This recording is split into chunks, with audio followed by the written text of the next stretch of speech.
60 రోజుల్లో మీతో ఇంగ్లీష్ అద్భుతంగా మాట్లాడిస్తాం. వెంటనే కాల్ చేసి జాయిన్ అవ్వండి. నమస్తే, welcome back to Suman TV. నేను మీ సంజయ్. ఈరోజు మనతో పాటు ఉన్నారు తోడు నేడా ఫౌండర్ రాజేశ్వరి అమ్మగారు. మేమంతా మాట్లాడి కొన్ని విషయాలు తెలుసుకుందాం. నమస్తే అమ్మా.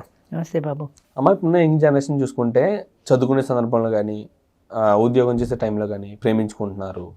పార్కులకి, పబ్బులకి, రూములకి, లివింగ్ రిలేషన్షిప్స్కి ఇలా ఎన్నో రకాలుగా తిరుగుతున్నారు. చేయకుండా పనులన్నీ చేస్తున్నారు.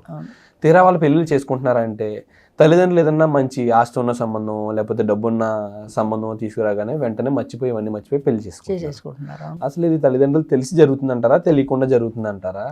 అసలు ఇదే కంటిన్యూ అవుతే సమాజం ఏమైపోతుంది అంటారు? అసలు ఏం చెప్తామండి, చాలా వరకు తెలిసి జరగకపోవచ్చు. కొంతమంది తెలిసినా కూడా తెలిసి తెలియనట్టు ఊరుకుంటారు. అంటే మన అమ్మాయి ఇలా చేసింది అని తెలిసింది అనుకోండి, ఏం చేస్తారు? బాధపడతారు.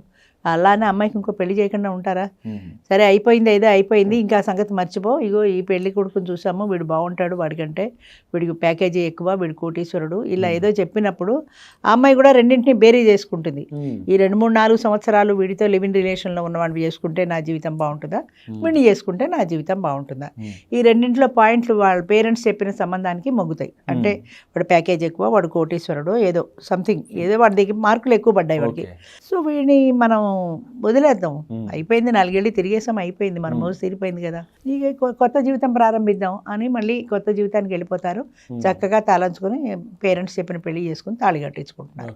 నేను ప్రజల్ని విమర్శించటం లేదు, జరుగుతున్నది చెప్తున్నాను. ఎంతో మంది, అందరు అలా ఉండట్లేదు, కానీ చాలా మంది. ఒకవేళ పేరెంట్స్కి సంగతి తెలిసింది ఈ అమ్మాయి లివింగ్ రిలేషన్లో ఉన్నట్టు, ఇంటికి తీసుకొస్తారా, ఉద్యోగమో చదువు మానిపించేస్తారు, ఇంటికి తీసుకొస్తారు, 2 తిడతారు, ఏదో 2 రోజులు ఏడుస్తుంది, 3 రోజులు ఏడుస్తుంది, 4వ రోజు కళ్ళు తుడుచుకొని లేచి మామూలు అయిపోతుంది. నీ జీవితం, నీ భవిష్యత్తు బాగుంటుంది వాడిని చేసుకుంటే అని అన్న తర్వాత ఆటోమేటిక్గా ఇంకా అటే వెళ్ళిపోతుంది. అంతేగాని 4 సంవత్సరాలు ఈ వ్యక్తితో కలిసి ఉన్నాను, వాడితో నాకు ఒక ఎమోషనల్ రిలేషన్ ఉంది, ఆ ఎమోషన్స్ ఎలా మర్చిపోతానన్న భావన లేదు మనుషుల్లో. వాడు కూడా అలాగే ఉంటున్నాడు, 4 ఏళ్ళు కలిసి ఉన్నాం కదా, నువ్వు వెళ్ళిపోతే నేనేమైపోతాను అని బాధ వాడికి లేదు. పోలేదు కాబట్టి ఇంకో కొత్త అమ్మాయి వస్తుంది, కొత్త అనుభవం ఉంటుంది కదా. ఈ పాచింతకాయ పచ్చడి మనకి ఎందుకు, 4 ఏళ్ళు మోజు తీరిపోయింది చాలే. ఈ మోజు తీరిపోవడం ఇప్పుడు ఎలా ఉందంటే, ఇప్పుడు ఇవాళ ఈ హోటల్కి వెళ్ళామండి, ఈ హోటల్లో 2-3 సార్లు తిన్నాం, తర్వాత ఇంకో కొత్త హోటల్ ఏదో పక్కన పెట్టారు, రోజు ఇందులోనే తింటున్నాం కదా, ఈవేళ అది ఏదో ఎలా ఉందో టేస్ట్ చేద్దాం అని కొత్త హోటల్కి జంప్ అయిపోతాం. ఎన్నాళ్ళ నుంచో ఉన్నాం కదా, ఇక్కడ 7 తింటున్నాం కదా, ఇక్కడ బాగానే ఉంది కదా అని అనిపించదు. కొత్తతనం కావాలి. ప్రతి మనిషికి కూడా జీవితంలో చేంజ్ కావాలి, కొత్తతనం కావాలి. ఈ కొత్తతనం కొత్త బట్టల్లోనూ ఉంటుంది, కొత్త టిఫిన్లలోనూ ఉంటుంది, కొత్త భోజనంలో ఉంటుంది, కొత్త సినిమాల్లో ఉంటుంది, అన్నింటిలోనూ కొత్తతనమే కోరుకుంటారు. అలాగే జీవితంలో విలువల్లో కూడా అంతే, భార్యాభర్తల విషయంలో కూడా అంతే. పాచింతకాయ పచ్చళ్ళ ఈ అమ్మాయితో 4 ఏళ్ళు లివింగ్ రిలేషన్లో ఉన్నాం, అయిపోయింది, ఇక కొత్త ఏమీ లేదు కదా, కొత్త పెళ్ళాన్ని చేసుకుంటే కొంచెం కొన్నాళ్ళు కొత్తగా ఉంటుంది కదా అనే ఆ కొత్తతనం కోసం వెంపర్లాటలో ఇది శాశ్వతమైనది, ఈ తనతో కలిసి ఉన్నప్పుడు నాకు ఒక ఎమోషనల్ రిలేషన్ ఉంది, దీన్ని ఎలా మర్చిపోయి కొత్త వాళ్ళ దగ్గరికి వెళ్ళి నేను సరదాగా ఉండగలుగుతాను అన్న ఆలోచన లేదు. అమ్మ, ఇదే ధోరణి కంటిన్యూ అవుతే సమాజం ఏమవుద్ది అంటారు? అసలు సొసైటీలో ఏమవుతుంది? ఫారిన్ కంట్రీస్లో ఏం చేస్తున్నారు, ఇక్కడ అంతే. ఇవన్నీ ఫారిన్ కంట్రీస్ నుంచి వచ్చినవే కదా, ఈ వ్యాలంటైన్స్ డే కానీ, ఈ డైవర్స్ కానీ. ఒకప్పుడు 50 ఏళ్ల కింద చూసుకుంటే అసలు డైవర్స్ అనేవి లేవు, కష్టమో సుఖమో పడి భరించాల్సిందే. అది కాదు, మా జీవితానికి మాకు వ్యక్తి స్వేచ్ఛ కావాలనుకున్నారు, డైవర్స్ వచ్చాయి. వ్యక్తి స్వేచ్ఛ వచ్చిన తర్వాత అవకాశాలు పెరిగాయి. ఏ కమాటి కొద్దిపాటి తేడా వచ్చినా సరే వాడికి డైవర్స్, మళ్ళీ ఇంకో పెళ్లి చేసుకోవటం. లివింగ్ రిలేషన్స్ వచ్చాక అది ఇంకా ఎక్కువైపోయింది. రీసెంట్గా ఒక అధ్యయనం ప్రకారం నేను ఒకటి చదివాను మ్యామ్, ఏంటంటే అది హైదరాబాద్లో ఎక్కువగా చూసుకుంటే పావురాలు కనిపిస్తుంటాయి. వాటి లైఫ్ స్పాన్ వచ్చేసి 20 నుంచి 25 ఏళ్ళు అండి. ఒక ఆడ మగ జత కట్టిని అంటే అవి 20 సంవత్సరాల వరకు కలిసి ఉంటాయి. కలిసే ఉంటాయి, అవును. కానీ మనుషులు ఏంటమ్మా మరీ దారుణంగా ఒక 5-6 సంవత్సరాలు కూడా కలిసి ఉండలేకపోతున్నారు అసలు. ఎందుకంటే వాటికి ఎక్కువ కోరికలు లేవు కదా. పావురాలకి ఎంతసేపు వాటికి ఫుడ్, షెల్టర్, ఈ 2 కదా కావాల్సినవి. ఆహారం వెతుక్కుంటే ఆహారం తింటే వెళ్ళిపోతాయి. పిల్లలు పుట్టారనుకో, ఈ ఆహారాన్ని తీసుకెళ్ళి ఆ పిల్లల నోట్లో, వాళ్ళకి రెక్కలు వచ్చేదాకా పిల్లల్ని ఎంత బాధ్యతగా పెంచుతారు వాళ్ళు. ఆ పావురాలు కాదు, పక్షులు ఏవైనా సరే ఆహారాన్ని తీసుకెళ్ళి పిల్లలకి రెక్కలు వచ్చి వాళ్ళంతటా వాళ్ళు ఆహారం సంపాదించుకునే వరకు ఆ బాధ్యత పడతారు. ఆ గూట్లో రెక్కలు వచ్చిన తర్వాత వెళ్ళిపోతాయి. అది చాలా సహజమైన ప్రక్రియ అది. అంచేత భార్యాభర్తలుగా ఆ 2 కలిసి జీవించడం మొదలుపెట్టిన తర్వాత ఆ 2 కలిసి ఉంటాయి. మీరు ఎక్కడెక్కడ తిరిగినా సరే మళ్ళీ ఆ గూటికే వస్తాయి. ఆ గూటి పక్షులు అంటారు, అందుకే అక్కడే కలిసి ఉంటారు తప్ప విచ్చలవిడితనంగా ఇంకోళ్ళ దగ్గరికి వెళ్ళి ఇలాంటి జంపింగ్లు లేవు. ఎందుకంటే మనుషులకే ఇలాంటి జంపింగ్లని, మనుషులకి మెదడు ఉంది, ఆలోచన విధానం ఉంది.